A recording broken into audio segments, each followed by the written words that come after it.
Hi guys, it's me, Dion. Well, this is my newest adventure, and it is acrylic pour.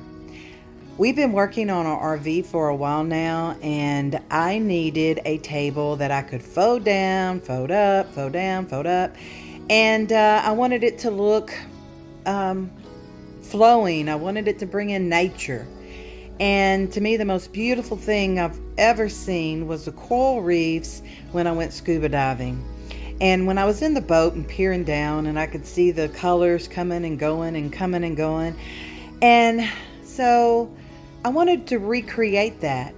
And the only way I felt I could do that is with acrylic pour.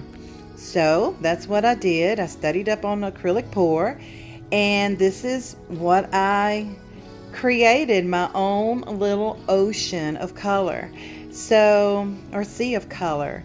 And anyway, this is it. And then I also did an epoxy, and my first epoxy, so it looks beautiful. I'm so excited. I can't wait to get it in the travel trailer. I will share it with you guys. Y'all have a great day. Bye bye.